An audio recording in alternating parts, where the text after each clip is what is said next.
Welcome everyone to the huge anniversary panel. Woo woo! This is a slideshow of days gone by. um, um, I'm your host, Jill Bernard. That's me wearing on the first time I wore a t-shirt that said huge right across the chest, and I realized that might have been a mistake. Please, if you would, welcome our panelists joining us from Los Angeles. Andy Hilbrands is an improviser who performed at Comedy Sports, the Brave New Workshop, and Huge Theater, and is a founding member of Blackout. He currently lives in LA with his wife and pets. Hi, Andy. Hello, Jill. Hi. Liz Council once starred in an episode of HGTV's House Hunters. Little did she know that Huge Theater was her true home all along. Let's hear for Liz. Hi, Liz. Meghan Wolff makes a lot of shows and has been part of a lot of shows, including Foul Play, Manners and Misconduct, and Juliet and Juliet. She's been improvising since 2006. Let's hear it for Meghan Wolff. Woo! Nels Lennes has been improvising for 25 years and is one of the founding members of Huge Theater. Hi, Nels. Woo! Woo! It looks like you're in the other part of Andy's apartment. Like you're across. That's nice. Butch Roy got his start as a student and technical director at the Brave New Workshop, a position he proudly held for 8 years. In 2002, Butch founded Improvathon and the Twin Cities Improv Festival, which were the forerunners and proof of concept for Huge Theater. Welcome, co-founder Butch Roy. Jada Pulley is a Minneapolis-based performer, co-founder of the Queer and Funny Improv Festival, and generally awesome person. They've been calling Huge their home since 2017, though it feels like much longer. It feels like forever, please. There was never a time we didn't know Jada.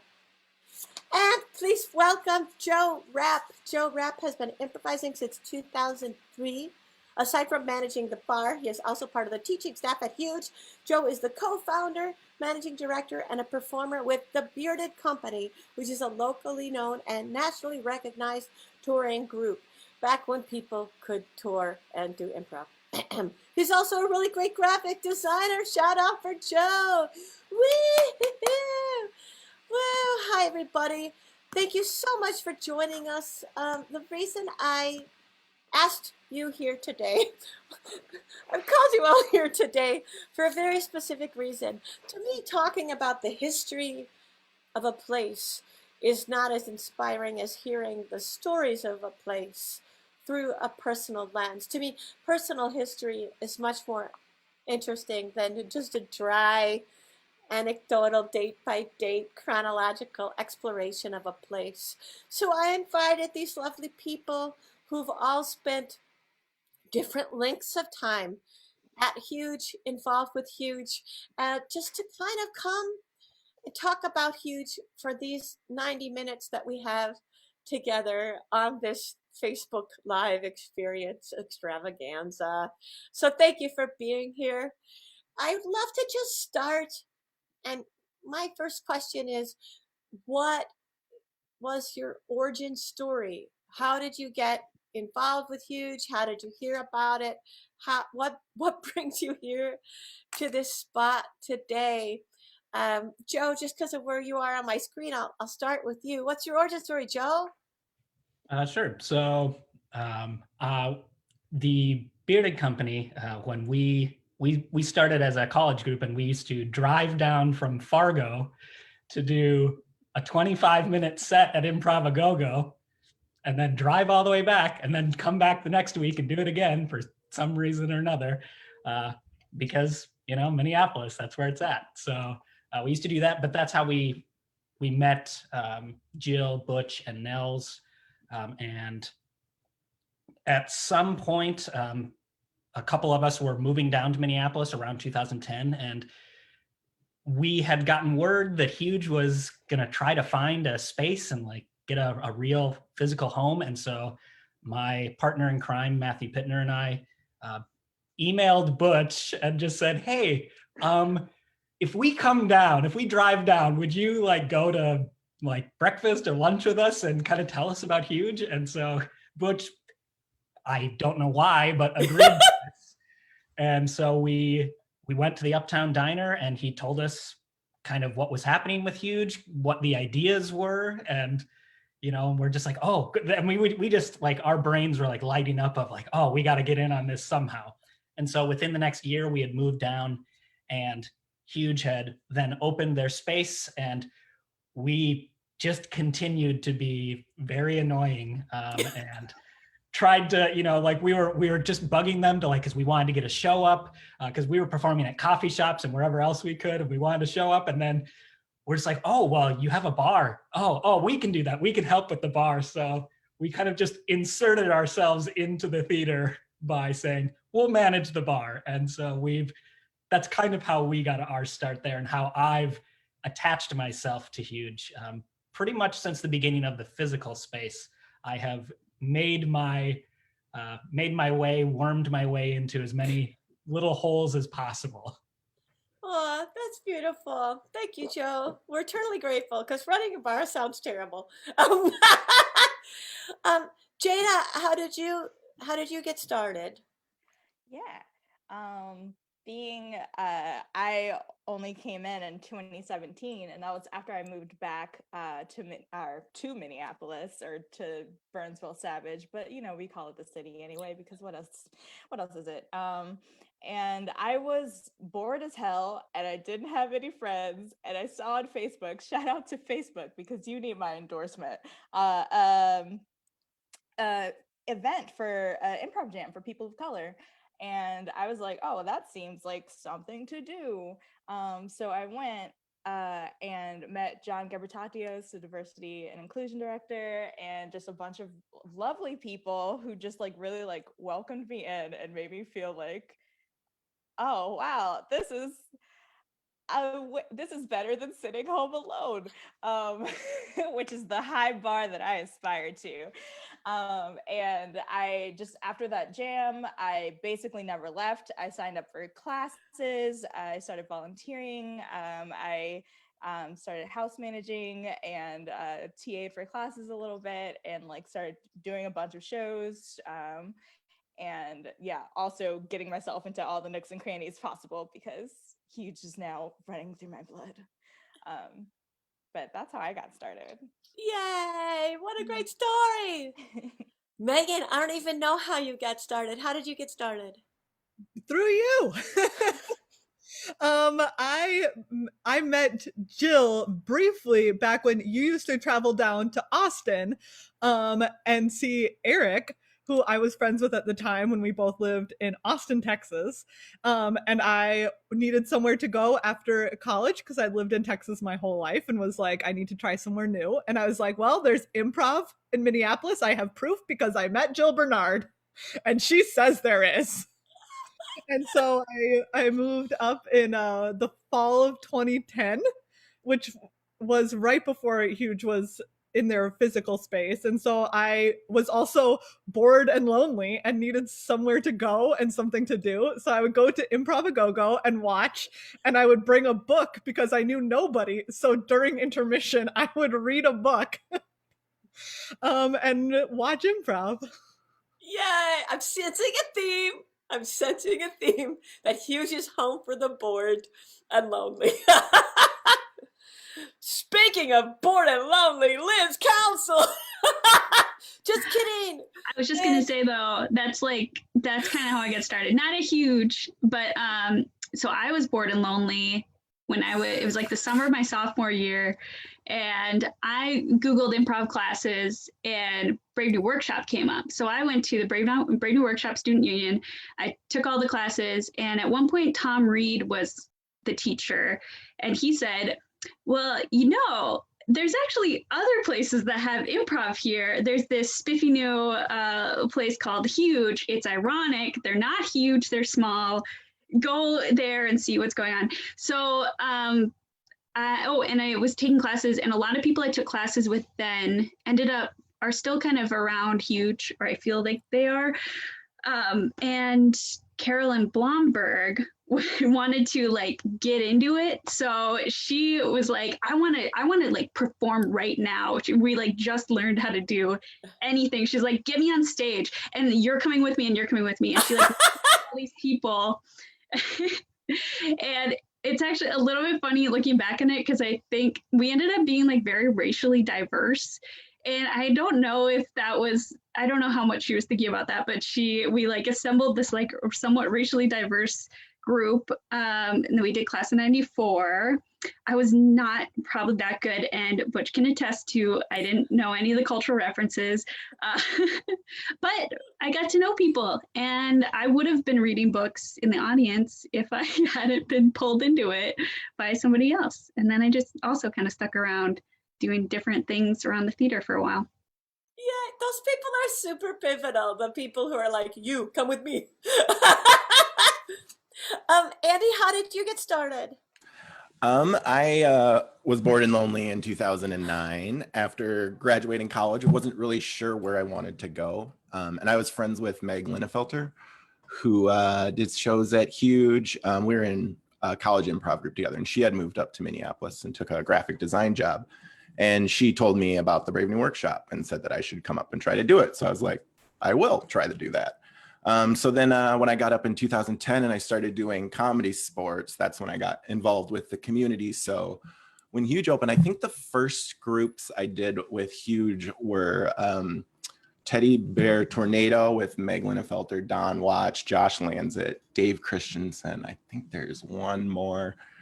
So just sort of, it was the opportunity to actually meet people in the community, because anybody who's an out-of-towner knows it can be extremely hard to break into social circles in Minneapolis, but Huge truly makes that actually possible, because everybody is just like, you know, sitting in the corner reading a book, hoping somebody talks to them. So you can find friends everywhere. We should write a book called Please Talk to Me. I'm only reading this book. It just says, I don't bite on the back. Yeah. Oh, that's great. Butch and Nels, I don't know if you want to answer together. It's kind of a Is this an improv game? Do we have to talk at the same time? Yeah, it's a kind of a group story, isn't it? Who will start? Nels, do you think it starts with you? Who does it start with? Usually starts with me. That's a good place to start. No, I it was a long time ago, in a galaxy far, far away, and we were all very young children, and I think we sat down at the Green Mill, is that right, in 2005 to talk about this? Yes. Right? It's kind of born out of the popularity of Improv Go-Go. I think we were sort of seeing there were more and more people each week, and I think that's when we sat down and started saying, hey, maybe we should do something bigger. Yeah, and it was originally it was like the groups that were producing shows, like most often. So it was Five Man Job and the Collective, Ferrari McSpeedy, and then Jill, you were in the Darlings, and I think Drum Machine was still in early days, right? Or was it just comedy sports at that point? I started doing Drum Machine in 2002, so okay, yeah. So we wanted to, and we had big dreams of like helping, like we wanted to be we wanted to help other improv groups produce their own shows, and then found out that there weren't a lot of groups that wanted to produce their own shows. There were. Can I ask you a question before you go farther? Where did Improv Go-Go start from? Can we like go back to that point and just address that a little bit? Yeah, let's go all the way back. So Dudley Riggs arrived in 1951.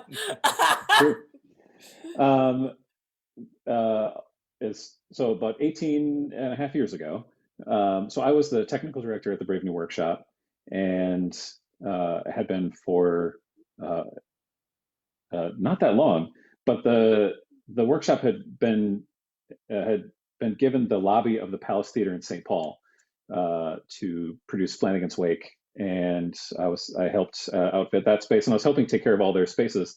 But the St. Paul stage was dark on Sunday nights, and Larry Pontius and I and Nick Condon were the three original members of Five Man Job, came to John and Jenny at the Brave New Workshop and basically made this pitch. Like we sat down at Little Tijuana's and like mapped out our pitch for this improv show that we wanted to put together an improv showcase that was open to everybody. So anybody that had a group could have a place to play, because we knew there were groups like at Comedy Sports that we never really crossed paths.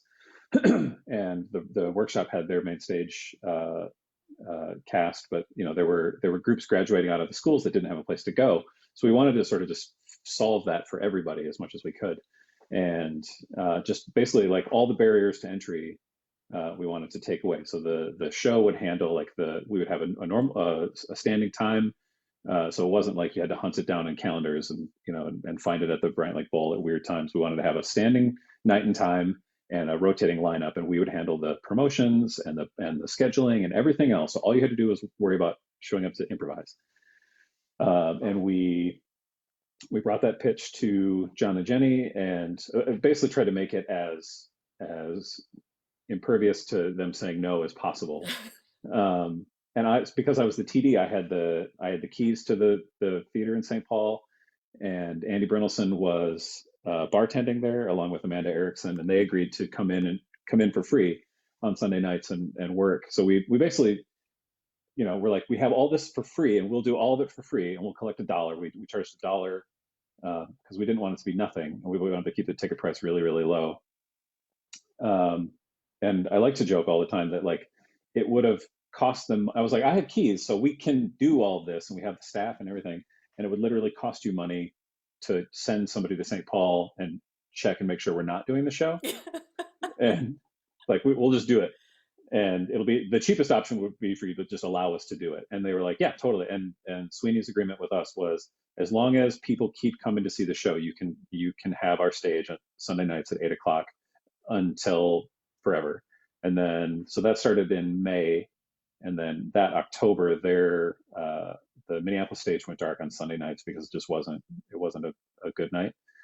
And so we moved over to the 2605 space, and we stayed there for 8.5 years until Huge opened up. Yeah.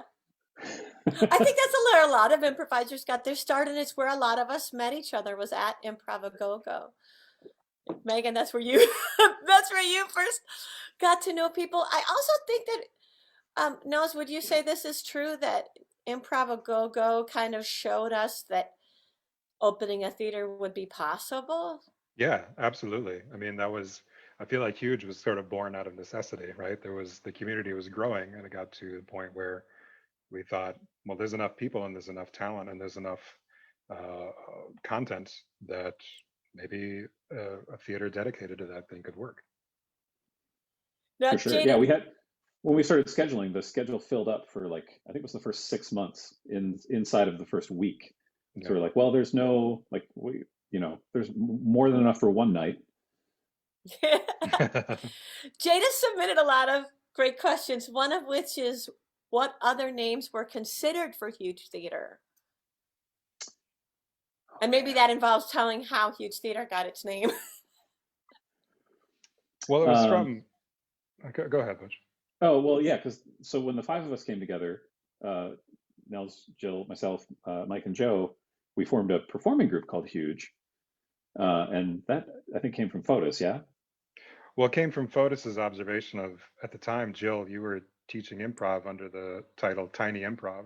So Mike said, well, if Jill's doing Tiny Improv, then we should have Huge Theater. Yeah, the idea would be that there'd be a theater and a small door. The theater would say Huge Theater, and there'd be a small door that said Tiny Improv, where you would go in for classes. And for a long time, actually, I just remember this, Butch. You remember what the working title for Huge was before we opened the space? It was Actual Improv Theater? Mm-hmm. Because that was the goal. Actual improv. We wanted to have an actual theater. But it sounded like actual improv, like we were doing a rip on other people's improv. Right. Yeah. It sounded like a dig. But no, we just wanted to have, because all the theaters, there was no long form theater. It was always the other thing that got done at other spaces. So we wanted to have an actual long form theater. Mm-hmm. And I think what was funny is we found out instantly that Huge is a pretty bad name, because if you Google Huge Theater, you just see a lot of really large capacity movie theaters. I have another question. This question comes from Megan. Megan, you asked, I'd just like to hear a memory of a person you met through Huge, whether they're still involved with the theater now or not. Liz, I thought that was so beautiful what you said about Carolyn Blomberg being someone who sucked you in. Does anyone else have a story of like a specific person that they met through Huge? I mean, I obviously have one, which is part of why I like to hear other people's, because it's what I think of first when I think of Huge. And I'm wearing a shirt that an old ass shirt that I made back in the day for the Bennets with like some spray t-shirt paint and a stencil that I cut. Which was back when before Huge was even technically open, when they were still building out the space. Jill, you were teaching a Wednesday night class that was just a drop-in class. And at that drop-in, I met Debs Holloway, who has since moved back, back to the Netherlands. And then you introduced me, Debs, and Molly Dworsky to each other. Because you were like, oh, I think that you three would hit it off and would make an improv group. And we did hit it off. They are to this day two of the very best friends that I have ever had. Neither of them has lived in Minneapolis for a very long time, but I still talk to them. I still love them very, very much. And they were they were what took me from being a person who read a book by myself while watching shows to feeling like, I had friends and people that I genuinely loved. So You were the ones who were like, excuse me. Yeah, Jada, when you walked in the door that first time, was there somebody there that made it seem like this would be okay? Yeah. There were lots of little smiles. I remember I tell John how much I love him all the time, and he's my improv dad. Maybe I was gonna say, but he's my improv dad. So like he just like has like that really like that energy that's like, yeah, everything's chill. Like And he's a it's gonna be puller. good. He's a pulley person. He likes Right? to push You're people. speaking of John Gabertachos. But speaking of toes, I'll shout out my roommate because I see his feet. And, and I met my roommate Adia Lopez through Huge Theater at the POC Jam. Also been a pivotal experience for me. But I went like Huge is my home, and it literally helped me find my home, and it's just so great. And like we're like besties, right? Right, besties? Yeah, besties. Thumbs up. It's official because no pressure. It's on Facebook Live now. It's real, Ariel. It's real. Jill, how did you meet MJ? Was that through Comedy Sports or was that through Huge? No, so MJ and I'm going to shout out the Bennets too, because the Bennets and Shortcakes and like a million other groups, I've met so many amazing people. But MJ in particular, so MJ is another part of the Bearded Company and Comedy Sports and everything. Everyone knows MJ. But he, bizarrely, when I moved back to Minneapolis, we were just practicing in the local library every Sunday. We didn't really have a show. We were kind of just putting up shows at coffee shops or wherever we could. And then Matt, the other owner of the Bearded Company, he worked at TGI Fridays at the time, and so did MJ. And MJ had just like auditioned and gotten into a show, a Shakespeare show, which now I can't remember what one it was, but a couple of actors dropped out, and MJ found out that Matt was an actor. So he's like, oh, do you want to like audition for this show? And do you have a friend or something? So Matt and I auditioned, got in the show, met MJ, and then we're like, hey man, we just jam every Sunday. Do you do improv? Do you want to just come do improv with us? And so he just started coming and doing improv with us. And after a while, we finally were up on the Huge stage. So yeah, and MJ's lifelong, forever friend. He'll never get rid of me. So the credit goes to TGI Fridays, not huge. It really, Okay, yeah. good. TGI Fridays. One for They TGI get those Fridays. Jack Daniels wings. Okay. They're great. Okay. Fun Fair fact, enough. before Huge Theater, TGI Fridays used to be where people would go and read a book. Okay. Fun fact, if you've enjoyed the tables at Huge Theater, They also came from TGI Fridays. That is true. I forgot. via Matt Pittner. Wow. TGI Fridays knows about this. We didn't steal the tables. Right. It wasn't was a donation. Yeah, I was gonna say Matt. Yeah, and Matt kind of forced them on the theater. So Yeah, we had to tell Matt to stop bringing furniture to the theater at one point. yep, Like, sounds no, about right. no more. So there's a question I'd like to somehow broaden. Because Andy, I loved your question. Andy asked, what was an obstacle in running the theater that never occurred to you until you met up with it? What was the obstacle? How did you handle it? What was the positive takeaway? I think even those of us who aren't on the management staff, in doing an improv show, in teaching an improv class or directing, you might come across an obstacle that you would not have anticipated running into. Or in your case, Jada, like putting together an improv festival, or Liz putting together an improv event. Like, what are some obstacles that you didn't never occur to you as a problem? I guess my example is the first weekend I learned like human beings use a lot more toilet paper and make more dust from their bodies than you could have ever anticipated. Joe, you had a hand up. I think just a very quick one. Having a bar in a theater is very strange to a lot of people. Like they people don't ever, like, we always tell people, like, you can come up during the middle of the show. Nobody ever will. They just absolutely won't. Doesn't matter. And the other thing is that distributors and people that we, like vendors that we work with, do not understand how our bar works. They don't get that our space isn't open all the time. It's very confusing to them. They don't understand why our orders are so small. There's a lot of challenges in having a bar at a theater that isn't just a regular bar.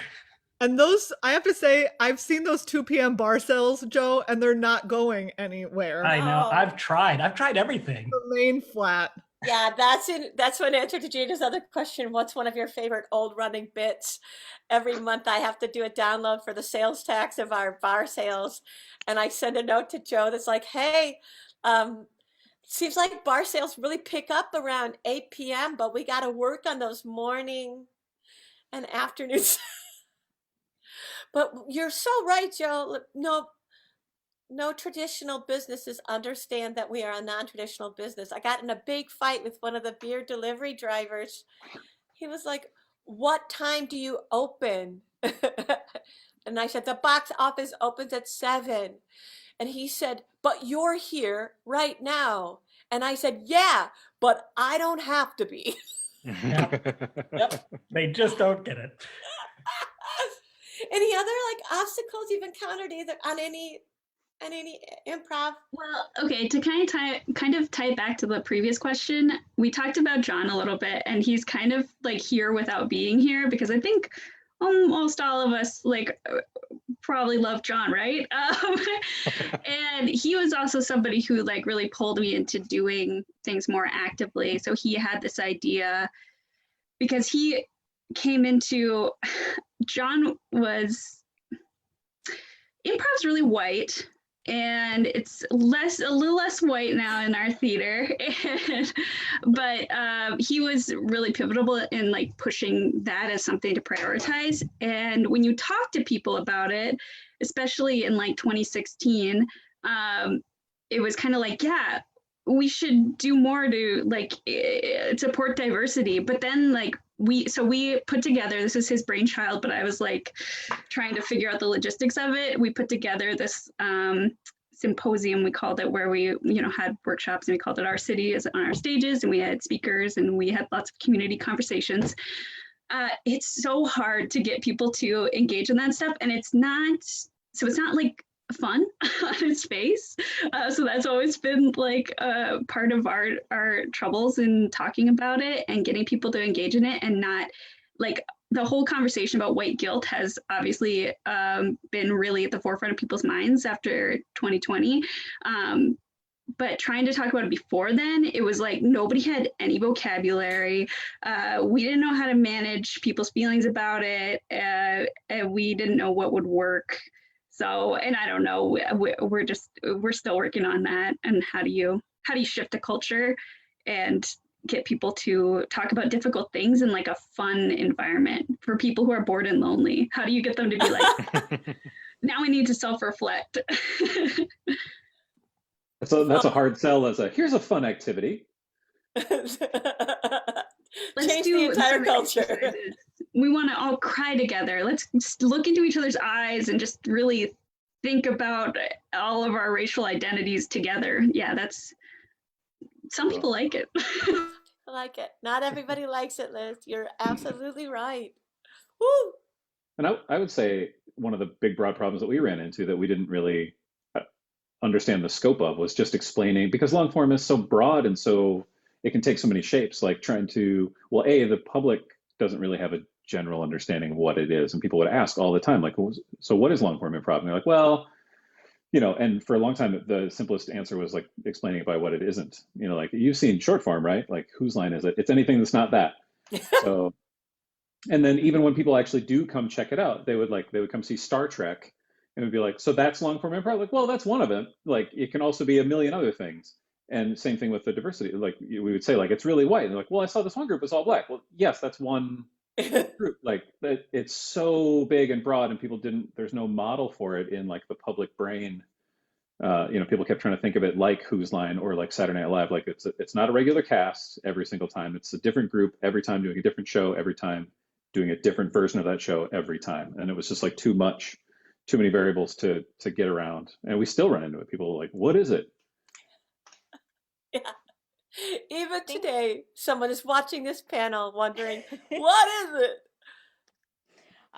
That has been that same like trying to explain to people what improv is has been like one of the barriers in like doing shows, because like it's so like improvisers are great like at showing up to like shows and supporting each other, but getting other people who like maybe aren't so familiar with improv are like, well, what?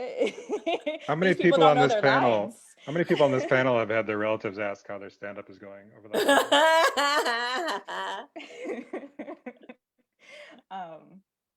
So just trying to bring in new people. And I find like for a lot of times, at least like talking with other diverse people, it can be like a big draw, like, hey, it's going to be all Black people. And they're like, oh, my language.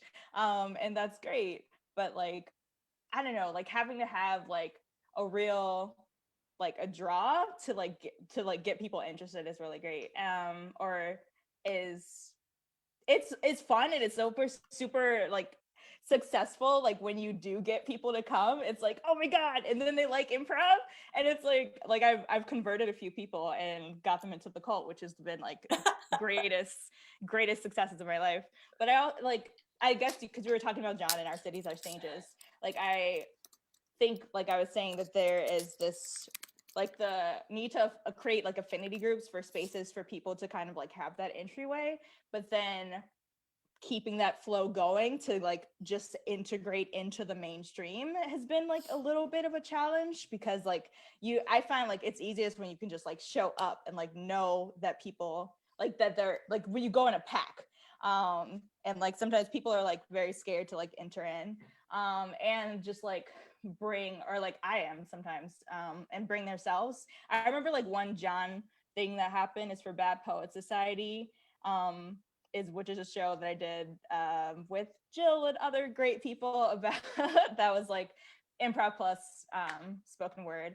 And there, for like one of the opening scenes, the suggestion we got was Oreo, and I was like, these white people are not going to understand like my struggle with like being called an Oreo, like someone who's Black on the outside, white on the inside. And so I just like, and I like didn't want to alienate people and like blah, blah, blah.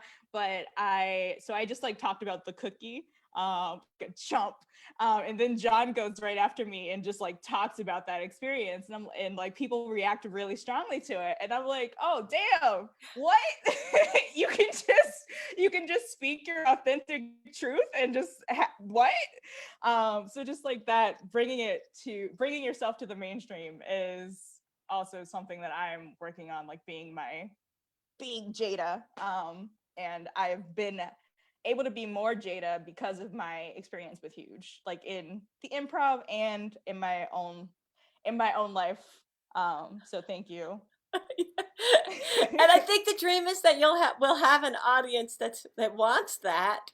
But you tell that story of how the first weekend, the first time someone yelled as a suggestion, dildo. Oh my God, I loved it. It was so great.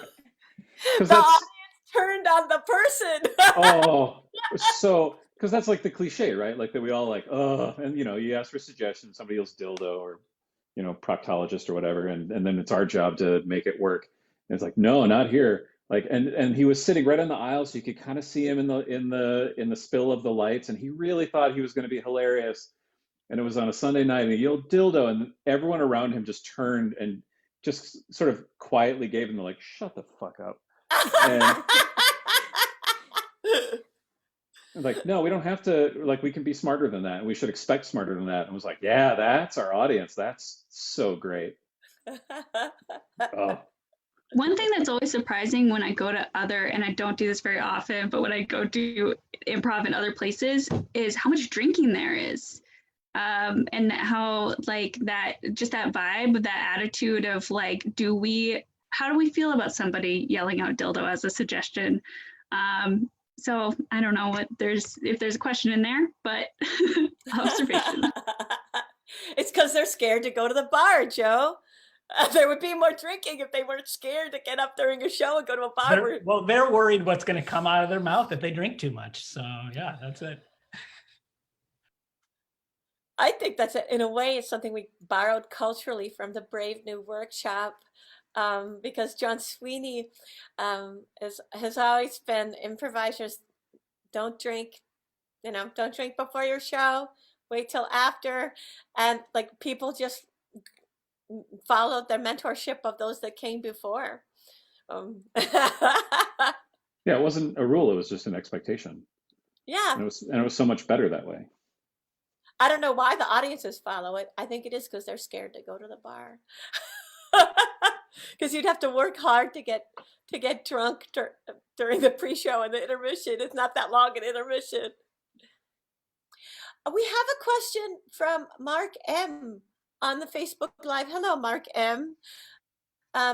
Mark says, I'm regularly inspired by the spirit of cooperation that makes Huge work in a potentially competitive field locally, regionally, and globally.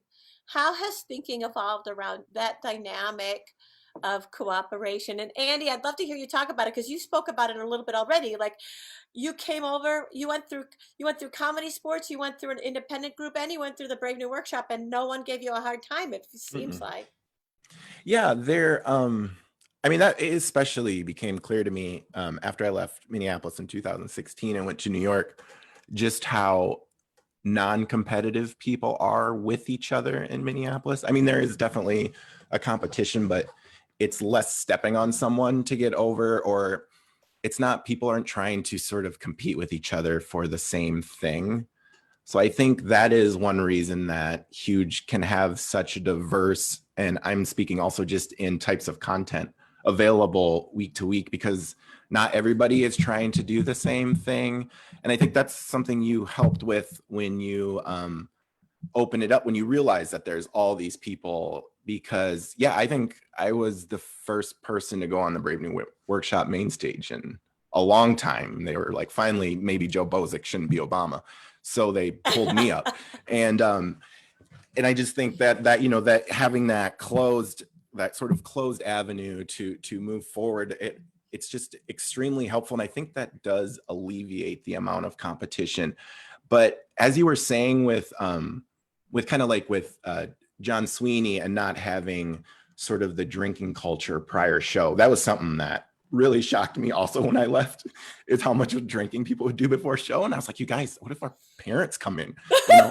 And it's just that having that is that you all are setting that example. Like it absolutely comes from the top down. I think Sweeney sort of let that happen for a generation, but then, you know, the people at Huge, you know, you three and John and all those people that have created a very fostering environment. So nobody wants to break trend and be the dick, kind of. You know, when I was there in 2011 and we were starting to do the Marcus Garvey experiment, which was one of the first POC groups in Minneapolis, I legit I just had no money to my name, and I couldn't miss work for one. And then I finally did it. And Jill, you gave me some money for doing that. And I wish I could have said no, but I really needed it then. And I just have always thought of that. I mean, that really touched me. And that was so helpful for me in that moment. And because of that, I ended up making a much better relationship with people in that group, you know, like Gregory Parks and Eric and stuff. And it's just, I really do think it just comes from the top. Like, you have fostered an environment of people that want to support each other. And that's also coincides with just the Minneapolis section of the Minneapolis theater scene that isn't super competitive anyway. Like, they do enjoy it. You know, they're you know, I couldn't give a shit if I was ever on the Guthrie stage. And not that there's anything wrong with people who aspire to that, but it's just, you know, I think you've really set a nice mentality for it. Oh, Yeah, thank you. I think, Jill, I think Yeah. like building on that, I think the other piece of it too is like when it comes to the way classes are structured and taught at Huge, I remember, Jill, right away when like those early like teacher meetings, you were like, we're not teaching, like people aren't leaving here going like, we learned the Huge improv way of doing improv. You wanted it to be a much more like, it's a little bit of this and a little bit of that. It's not like that's the thing I always notice when I travel other places, is seeing like, oh yeah, somebody will tell me like, yeah, I do the UCB way of improv, or I do the, you know, this type of improv. It's not even that. It's like, I do the Eddie Fletchfield 2008 exactly. summer intensive style. And it's like, exactly. Yeah. So I think Andy's right. I think it is like, it's been top down. It's been, the leadership has been structured, and you really wanted to push that idea that like, it's not about Huge being this singular thing. It's Huge being this much broader concept. And same with like Tom suggesting while teaching at the Brave New Workshop to go check out other theaters. Yeah. That's when I was in New York and I was running the school for the People's Improv Theater. I would always talk to people and be like, go take classes else, much to the chagrin of the theater owner. But I would be like, you need to sharpen all sides of this blade if you want to do it, because there are just so many styles. And why be miserable playing bluegrass if in your heart you want to play country or something, you know? Well, and it's the most disparate styles you could think of as music, Andy. Yes, I have no social skills after the last year. I am trying to string words together. Nels, you were going to say something. I was going to say the competitive aspect of it. Where you're talking about, you know, things that happen from the top down, but really, I think a mirror image of that is it came from the bottom up. Is the fact that Huge was born out of the fact that there was a lot of different people who needed a place to do things. You know, so we weren't born out of a, you know, the five of us had an idea for a specific style. Let's go tell everybody what it is. It was, you know, here's a whole bunch of people who are already doing improv that are really funny. Let's find a place where we can all band together. And so I think the spirit of that is kind of ingrained in Huge, of the fact that we need each other. Butch, were you gonna? Well, I think that, and I've always said that I think that one of the most special things about Minneapolis as a place to be an artist is our lack of industry presence. Because that's something that exerts pressure from the top and the bottom. Like every, you know, people that want to go to be seen to get cast on SNL have a very different, you know, set of habits and motivations. The place that wants to be known as the place where you will get cast on SNL, you know, it becomes very competitive. You have to compete because the stakes are so much higher. But like if you find somebody that's been improvising in the Twin Cities for 20 years, it's because they just want to be really great. And there's no monetary value, there's no opportunity, there's no giant, you know, life opportunity that they're passing up by collaborating with you, and it's wonderful. And they'll Sorry, still Bill. tell you about that lotto commercial they booked. Yeah.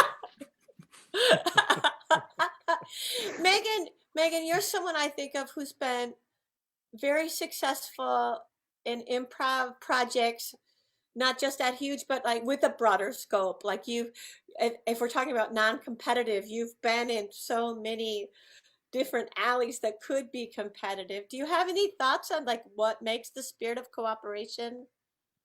Um, How has it evolved? What is the dynamic of it?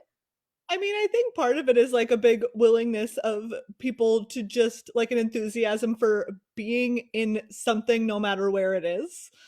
Which is really great, and I think comes from, yeah, like they're not, you know, Huge not fostering this idea of like, oh, the goal is to be on this specific stage. It's just like, oh, it's to find joy in the improv experience no matter where you're going to go find that.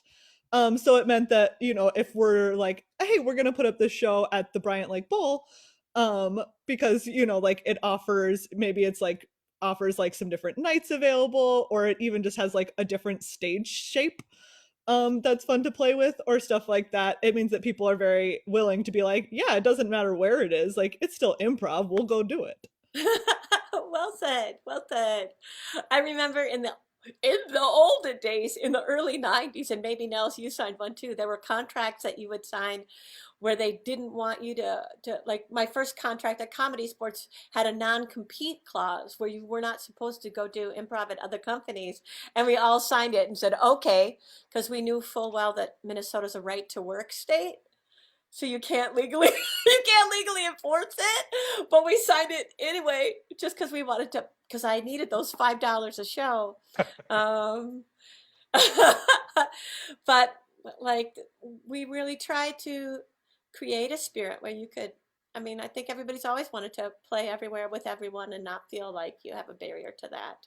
Yeah, and I will say, I feel like it started with like, I think like manners and misconduct. Like Maggie just had a working relationship with the Bryant Lake Bowl already, and she was like the original co-creator of that, and so she was like, "Why? Like, let's just do it at the Bryant Lake Bowl." Like they want, you know, they worked with her a lot on other projects, but it was nice. Like by the time, you know, a couple of evolutions of stuff later with Foul Play, like I felt like it was a place where I could reach out, because there were some newer people in Foul Play that I could reach out to Rita and be like, hey, you should come see this show, because there's maybe people that will pitch projects to you later or something like that. And then you'll have a context for them.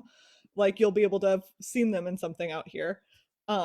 Which was like, it was a very neat thing to be able to do, to feel like there was enough of that relationship between Huge and like the wider community. You know, when Huge first opened, I assumed, and I think we all assumed, that the casts would come from Brave New Workshop and independent teams. But a horrible thing happened where a lot of them were Comedy Sports players, and suddenly Comedy Sports was having trouble filling up their schedule with players. And then they had an audition and got everyone from the Bearded Company. So there was this big exchange, and we set our show times so that you could do one show at Comedy Sports and walk down the street. And many times I'd be walking down 31st Street in between the two theaters and meet someone who was going to the other theater. Like MJ and I would just wave on our way to the other theater to do a show. I felt so great about that. You know, another thing I think that helps. Well, first of all, I want to say that I think the spirit that that Improv Go-Go was created with is very like visible and Huge today. Like you can totally see that that's the goal. And I remember that there's always been Space Jam. There's always been a free place that you can just go and do improv. But also there's no house teams. And I think that helps a lot, because it doesn't create this other like cast of performer, even though there's like, you know, there's opportunities to audition for shows and work with directors who have more experience or people who are more involved with like the running of the theater. But it's not like, well, these are the people we've selected. These are the chosen few who get to perform in our special shows. So I think all those things like really support that culture. Yeah, just to follow up with that, it's not, I mean, it's tiered in a sense that there are definitely people with experience and stuff that you want to see in different things, but one of my greatest joys in improv is playing with somebody who started 2 months ago. Like I just love that.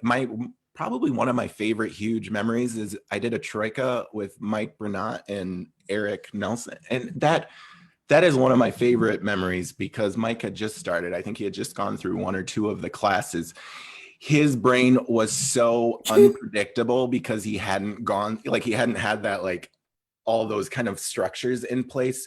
So he was just like an explosive dice roll every time he opened his mouth. And it was the most fun I had. And it also makes you such a better improviser because if you do it for a while, you can sort of understand what people are going to give you for the most part. So when you can, it's nice to actually kind of work that part of your brain. Oh, well said. Well said. Now, there's a question that I think I want to start with you on, Butch. Michael K. asks, what's a favorite memory of a show you've seen at Huge that you were not involved in? Oh man. God, there's so many. I watch so much improv from the tech booth. I thought you were going to say this. I really thought you were going to say this. Oh, I wasn't there. I was at that show. You were at that show. Yep. No, I saw that photo on Facebook and I immediately contacted the people that were staff that night. And I was like, you're telling me that a guy walked in off the street with a 65-pound fish and nobody filed that in the house report? What the fuck? Like, it just didn't even make the notes of like what happened that night. Nothing, everything was normal. There's no column for fish. No. No column on the street for fish. No, I wasn't there for that one. But it is one of the weirdest things that's ever happened on a stage anywhere, ever. I have to say, like probably one of my favorite nights ever was 2 separate things happened that really, really struck me, and I was in the tech booth.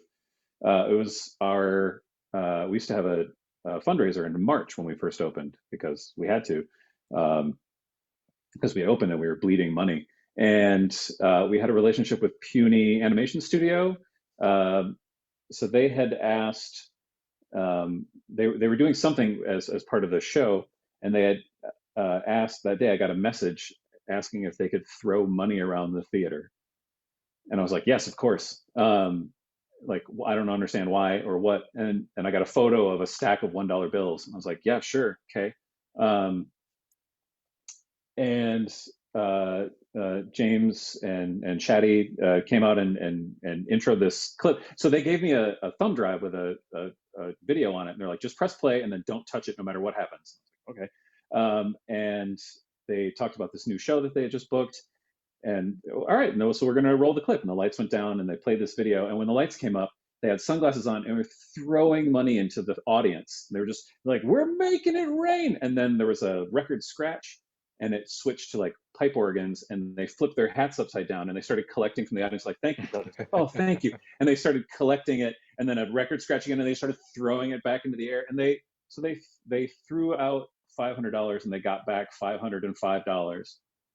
And I remember sitting in the tech booth just thinking, like, this is our big, serious, like, fundraising gala of the year. And this is what's going on. It's just this chaos. And I was like, yeah, that feels like our place, right? Like, we're not going to have like a white tablecloth dinner. Like, no, it's going to be like this. And then the second thing that evening was Justin Pierre came in and did a couple of songs, but one, he wrangled a bunch of improvisers and taught them a cappella pieces without telling them what he was having them do. And that song was actually why we installed a recording system at the theater, because I was so upset that we didn't have video of that song. But he was like, okay, when I come to you, you're just going to sing like bop bop bop bop bop, and like he just taught them individual pieces, but he was teaching them all collectively the horn section to a Ben Folds song without telling them what it was. And then he got on stage and he did the vocals and everything. And then when he got to the moment, they all kicked in and did this whole horn section. And it was so layered and beautiful.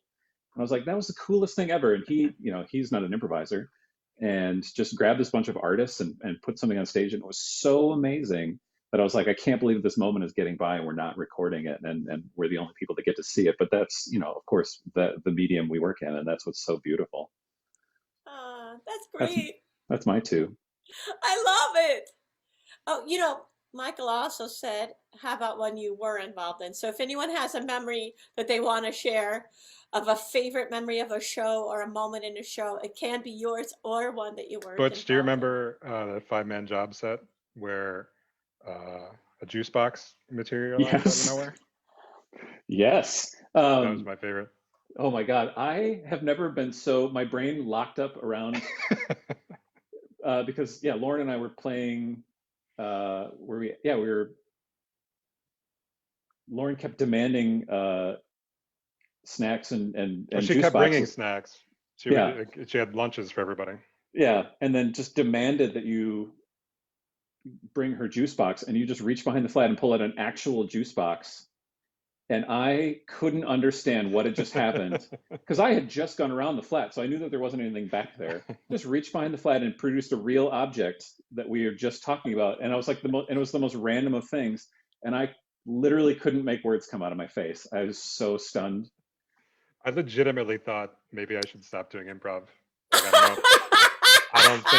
I don't think there can be a more serendipitous moment to pull out an object that we're talking about. Like, no, that's it. That's the top. It's over. Yeah. It's over. We learned later that someone had stashed it there to control blood sugar. Mm-hmm. So it was stashed in a little, what just happened to be a juice box of anything it could have been. How nice. Who's got a memory? I think one that I just thought was fascinating, and we did, like, to everyone that's watching this now, we talked about this very briefly before this, but it was cross-weaving, doing like pre-pandemic 2 different spaces thing. So Andy and MJ doing cross-weaving, and Andy being like on the video call part of it. It was, I remember everyone watching and being like, oh my God, this actually works. How does this work? You can do improv on video. On video. I was just in my 500 square foot Crown Heights, Brooklyn apartment on a chair. I tried to set up 3 scenes on each pivot. Oh, and in rehearsal, you were out on the street too. Yeah, because originally we were going to try to do an on the street piece, but Midtown Manhattan was not giving us the bandwidth for our sort of humor. Because I think, because this was before Zoom is at least reliable as it is, because I think what happened is he had headphones in and I called him on his phone, but then he was responding to me that I was going through the huge booth through, and and then it cut out. So I think he had to vamp while I restarted my computer. Oh, that's great. I have a memory. Yeah. So I don't remember anything about what happened, but I remember how it felt.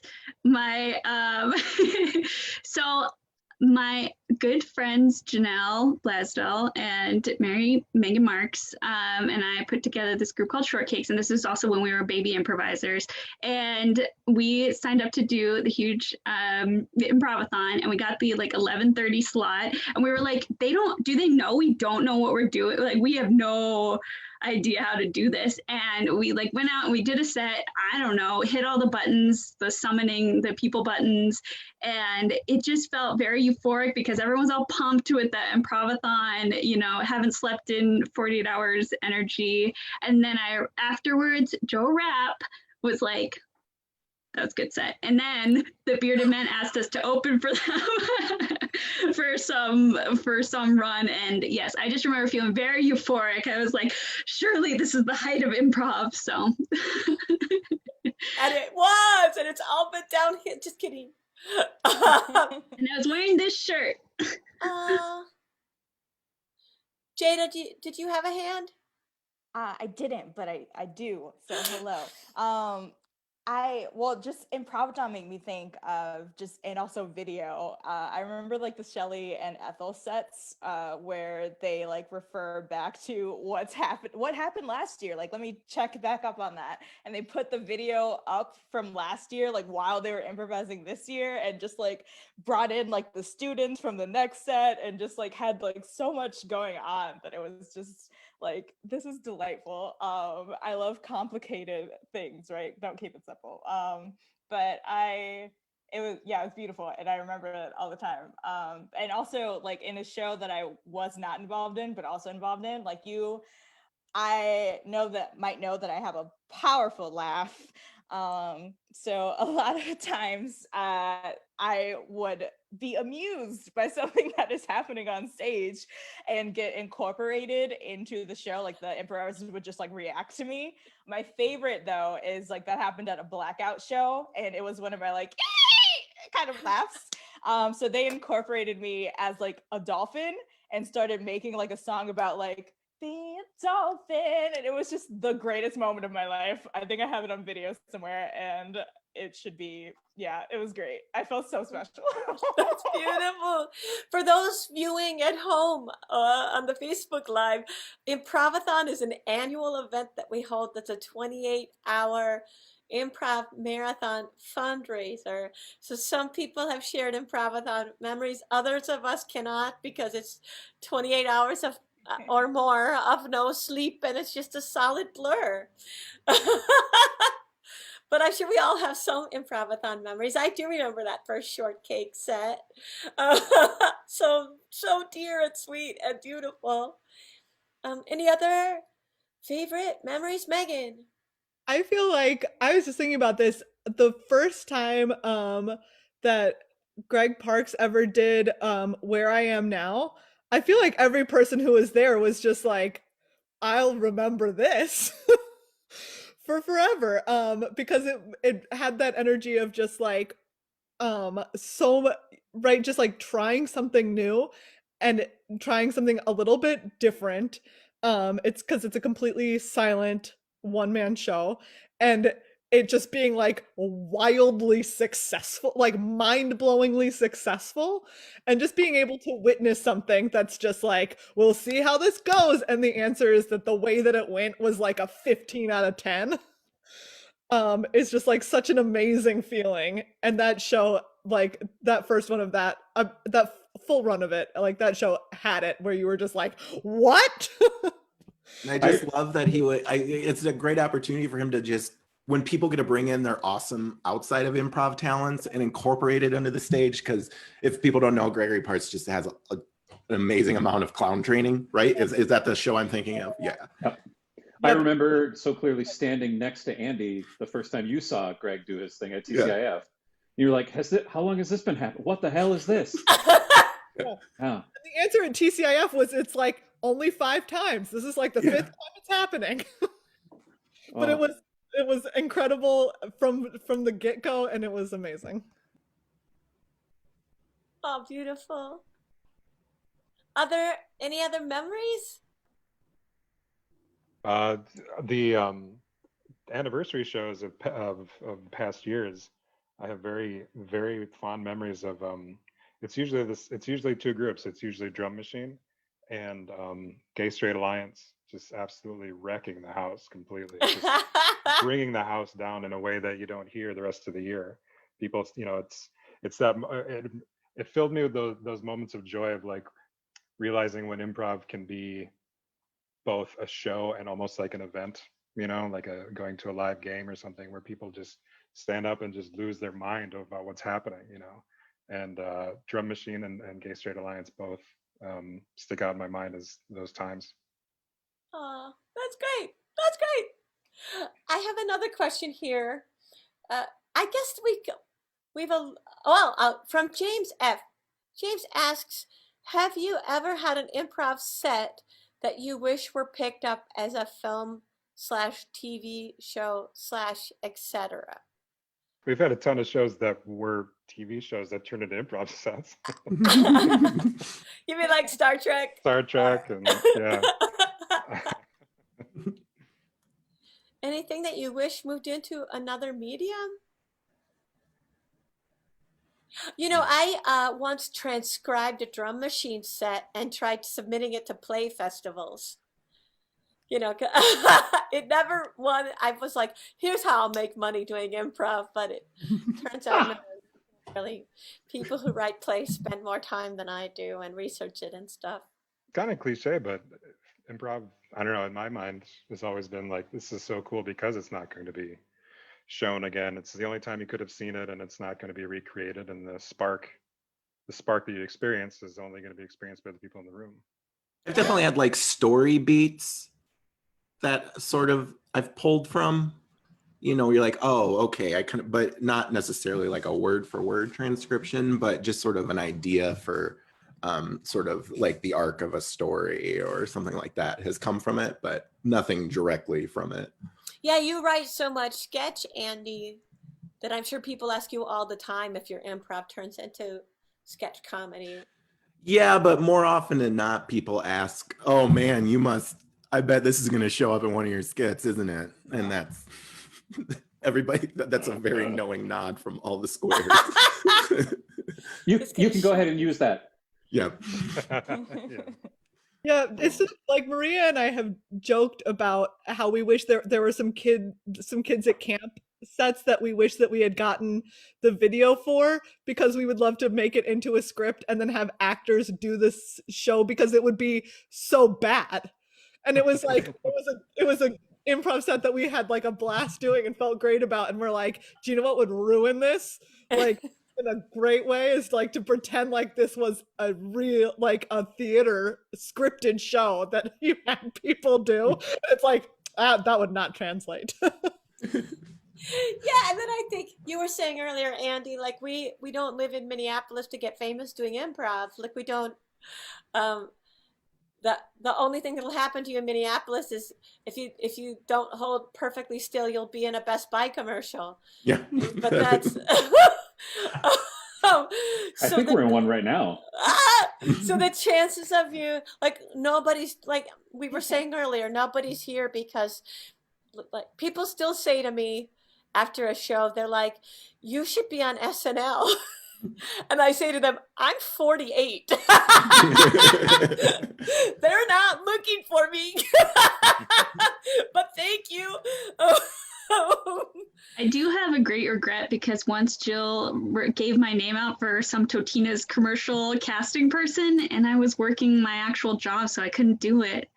I'm never going to star in a Totino's commercial. The great chances.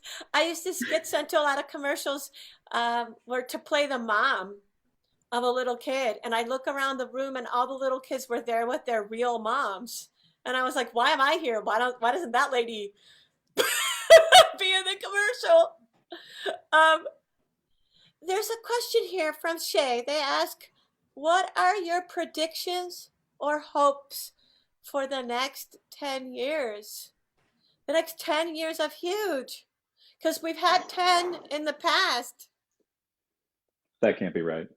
Yeah, and now we have 10 in the future. Only 10? Well, you know, Oh. it's kind of a weird time to think about the future.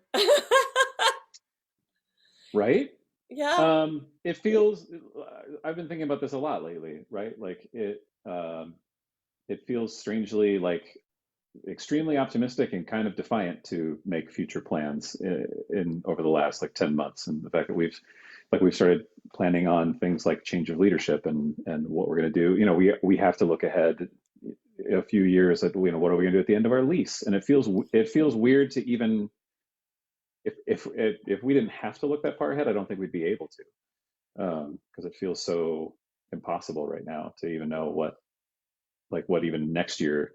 I mean, you know, 18 months ago, nobody would have predicted where we are now. So, you know, forecasting any further out than that feels foolish. Like, well, what does anybody know? But hopes, that's a different thing. I would love to get Huge to a place where it owns the property. I would love to get out of that place where comedy theaters, and a lot of theaters are, where you're constantly you're renting and just trying to make the rent, and so much of your focus and time and goes to how to pay the bills, and we can just focus on you know, more outreach and how do we better support people instead of just financial decisions. And I think we're getting there. I think that's the biggest hope for me is, and that'll feel like we have more solid footing underneath us for a very long time once we get there. Oh, beautifully said.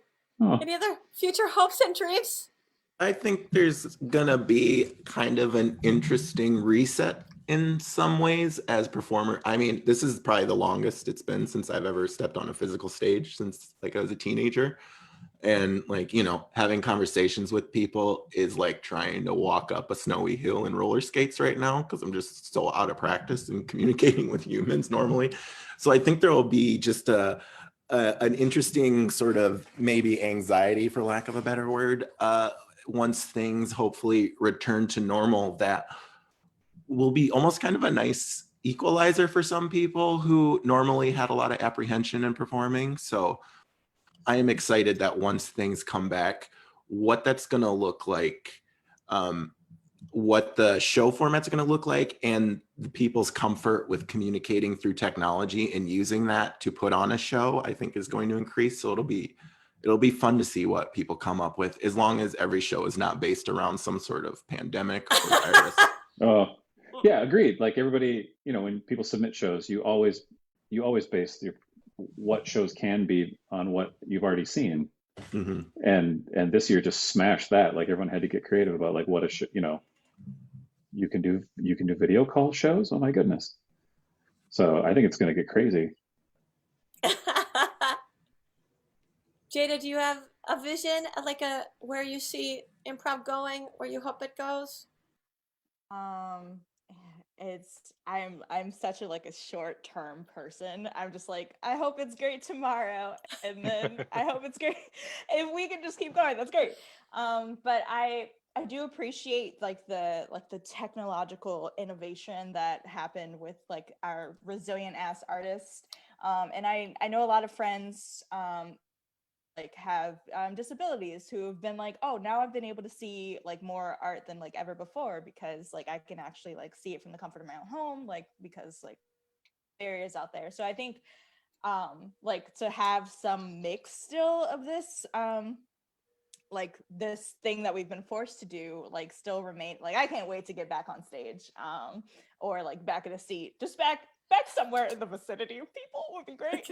But like to have some of this remaining, so to be like to increase the accessibility and like to keep making friends from like all over the world. It's been amazing. And I just want to see like an improv scene that is like representative of the community, where people can feel like as like safe and welcomed and like free to be themselves, and where it's stable and you don't have to like worry about like not feeling safe, or just like feeling like, oh shit, is this gonna be around? Just like having like that nice security of home and in all the senses of home is what I hope for. Oh, my heart is warm. My heart is too warm. Any other future hopes, dreams, predictions? I mean, I guess jumping off of what Jada was saying is that Huge has done such an amazing job of being a leader, not just in Minneapolis, but I think just like countrywide, of trying to be understanding and inclusive and making a true home for anyone and everyone. And what I've watched over the last 10 years is, even before we were doing some of that work, it was also just about making people feel comfortable to do something on stage. And so it was never about, because we talked about other theaters having like house teams and stuff. That's never been what Huge has been about. Huge has been about giving people opportunities. And I can't wait to see more of that. The joy I get out of seeing brand new groups do stuff is always amazing. Like one of my favorite things about being able to just randomly work the bar at Huge is the amount of random shows I see. Like I go and see shows, you know, I try to get out there and do stuff, but going sometimes like having to be behind the bar is just a great reason to be there and kind of witness some of that stuff and see, especially Improv-A-Go-Go nights are still like the weirdest best night of the week. You see a little bit of anything and everything, and that is something that is so beautiful that Huge has really gotten behind, and I can't wait to see more of that. I've been meaning to talk to you, Joe. Bar sales have been really down since March. Yeah. Really kind of a dip. We have just a few minutes left. I can't believe it.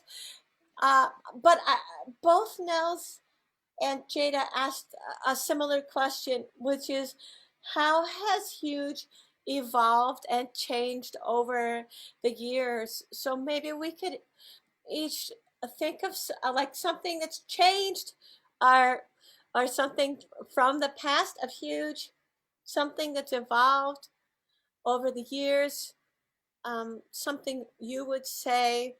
I'm trying to, everyone looks like they're still thinking, so I'm trying to say, Liz, you look ready. Okay, so we haven't really talked about this exactly, but when I started, there were like a few like really big, like all, female groups, or all, non-male groups. And, or to me, they were like big influential. So like the Minneapolis and the Bennetts and Lady Friends started when Shortcake started. And then of course, Jill and Lauren have always been so like big and influential to me. So, and I think that influence really, this is such a big thing, a big change, and a big thing that happened in improv period, but just like women being outspoken about their experiences in all male spaces or in male dominated spaces. And I think that we started, a little farther ahead than some other communities, but we still had some things that we needed to work out. So it's hard to explain to people who start now what it felt like to be at Huge after shows were over, and like it wasn't everybody, but just that there were some predatory people that were around, and people that didn't know what to do with them. And nothing's perfect, but there's been a huge change, and you could not believe like the people that you could have met in 2011 or 2012, going to Huge as a woman. Like sometimes a new woman would come in, younger woman, and it would be like just there would be people who would be very like, there would be men who were creepy and predatory, but that you don't see that so much anymore. It turns out you can just tell them to leave. Yes. It turns out you can tell them to. We didn't know that initially. It turns out you can be like, you go away. I also mentioned that I think that Hannah Whitehaven is such an influential person to the culture at Huge, and we haven't said that, so I'm saying it now. Absolutely. Hannah and Fair Play made such a difference in this regard. Thank you, Liz. Andy, any big changes you've seen from your distance? From the distance? I mean, I've come back a couple times, and honestly, it is just, it's really fun to just come back. I've come back probably like once a year since I moved away, and just to see new people plugged in, just like already going the speed limit, in terms of comfort, in terms of support, watching the people who were the nervous, kind of standoffish people around the time that I left, now being the ones bringing people in and like that stuff just warms my heart. So it's just sort of a self-sustaining community in that way. I think that's been something that's been really nice to see. Great. Jada, what would you say? I think I'm one of those people, like, given that I only started like 3 years ago. I didn't want to say it. Yeah. You're crushing it. I just I got to reap all the benefits. Like I hear stories about like how things used to be, and I'm like, yes, can't relate. And I really appreciate that. And I've only seen like positive or like for the like things are always like roller coastery, but like for the most part I've seen like just nothing but positive growth. Like starting I've seen and just come in and Oh, did you freeze? Did you freeze? Hello? Your internet is so bad right now, but we love you so much. Ariel, get off the internet. Ariel, get off the internet. Oh, it seemed like you were really making the point. Yeah. Everybody kind of leaned in just a little bit. It slowed down at the perfect time. Or Really? Community. Oh. Yes, I was saying that I've just seen people take like ownership over like the theater and the community. Like I know, Jill, you always say like it's a nonprofit, so it belongs to everyone. I don't know if you always say it. I've heard you say it before. I say that to make telemarketers hang up. But yeah, seeing people like start more jams and more festivals and just be like, I want to do this, let's make it happen. And just like seeing people like just come and just rock it right away, or like come and be nervous and like they came, amazing. Just like seeing the community like grow together and seeing new people come into it has been great for me, and I'm lucky to have been able to like ride off of the foundation that you all have set. Thank you. Megan, what would you say? Changes, evolutions. I mean, I think I would echo the exact same thing. Like it's so cool to me to see people that I'm like, I remember the very first show that they were ever in, and now they're just like a staple. You can't imagine what it was like without them. And it's kind of wild. It's really cool to also look around at people who are just starting out right now, and you're like, there are those people amongst them that in a couple of years you're going to be like, I can't imagine huge without that person. And so it's always really cool to watch that evolution. Well said. Joe, what would you say? God, I don't even know what to say beyond what everyone else has already said. I think it's just I do feel really fortunate to be a part of a community that is constantly challenging itself and growing, and that even like that I get the opportunity to still watch and learn other people that are coming in just now. I mean, it's still an amazing feeling to watch, you know, to be able to be lucky enough sometimes to teach somebody 101 or 201 or something. And then, yeah, within 6 months, a year, all of a sudden you're watching them on stage and you're like, oh my God, this person is amazing. Like, it's just, yeah, that's wild. We definitely have something that is super special. Oh, thank you. Beautifully said. Nels, what do you think? Well, kind of echoing what a lot of people have said. The evolution and sort of the inclusivity and sensitivity and awareness in our performers has been, over the years, I can only hope that it helps other people like it has helped me understand these topics a lot better, and these institution or these issues that we deal with every day. You know, I'm a white male with black horn rimmed glasses. Like, getting an improv was not super hard for me. You forgot to mention the shoe brand. Yeah, what was the? Was it Van? No, it wasn't Vans. Asics or something. Something like that. I don't know. But you know, it's the change and the evolution in huge. My own changes and my own evolutions have paralleled that. Like, I've learned by watching what's going on in the community. So I can only hope that is also something that other people are taking from too, and learning and being able to challenge themselves and change themselves. And I hope that continues to be a thing that huge inspires in people and or at least makes people look inward and consider. Thank you, Nels. Butch, what would you say?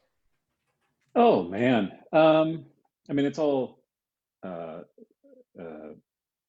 echoing what has already been said. I think one of the coolest things about how we've evolved and how we continue to evolve. I mean, when it's funny because it almost came up as one of the challenges that we ran into running a theater. Like, the institutional memory of this place is very, very, very short. because you have new people coming in graduating every 40 weeks. And there's always just this new, and like we spend a lot of time on how do we smooth out some pitfalls and help people avoid the same old mistakes so we can make that process smoother and smoother. But the beauty of it is, similar to, you know, what Jada and Liz were saying, like every 40 weeks you have people that have never known a different version of improv. Like, you know, 40 weeks later, you have people that have never known an improv scene that didn't have fair play. And now we have improvisers that have never known an improv scene in which shows paid money, or that, you know, and now I deal with people that are the first question they ask is like, how much does it pay? And they've never been in an improv scene where they aren't comfortable just talking about getting paid to be an artist, or asking questions about the diversity of the cast they're going to be in. They've never known anything different than that, and you can't take that away. Like that's forever going forward for that generation of people, and they will build the next thing. And 40 weeks later, you have a new chance for, you know, they've never known an improv scene that didn't have these other people, and that's always building forwards, and it's so beautiful and wonderful.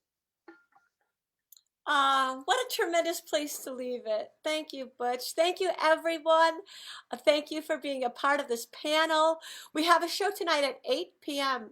Central. You'll see some of these same faces and more of our beloved performers coming together in duos and group scenes to just celebrate 10 years of Huge.